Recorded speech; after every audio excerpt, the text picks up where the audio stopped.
আজকে সকালে দেখো কাদের আগমন। সকালবেলা দরজা খুলেই এদের ঘরে দেখতে পেলাম, তো মনটা তো খুশিতে ভরে গেলই, তার সাথে সাথে রোহানও দেখে এত খুশি হয়ে গেছে যে বলার মানে কিছুই নেই। রোহান শুধু বলছে এদের ঘরে মারপিট করিস নি, ওরা এইভাবে যে খেলছে রোহান ভাবছে শুধু ওরা মারপিট করছে। তো ওরা ছিল 5 জন আর ওর মাকে নিয়ে 6 জন। একদম কিউটের ডাব্বা, দেখো কি কিউট, মানে এত কিউট যে বলে বোঝানোর নয়। তো আমার তো ভীষণ ভালো লাগে এই ছোট ছোট মিনি মিনি বিড়ালগুলোকে। আর ওরা 5 জন মিলে এত মানে খেলা করছিল কি বলবো। তো ওর মাও এসেছিল, ওর মা এই যে আমাদের সদরগোড়ায় শুয়েছিল মানে দরজার সামনে, আর ওরা হচ্ছে এইখানটায় খেলা করছিল জুতো নিয়ে পাইপ নিয়ে। তো তোমাদের কার কার এরকম কিউট বেবি ভালো লাগে অবশ্যই কমেন্ট করবে।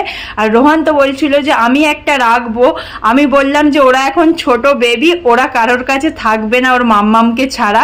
তো এই দেখো ওর মাম্মাম। তো চলো টাটা।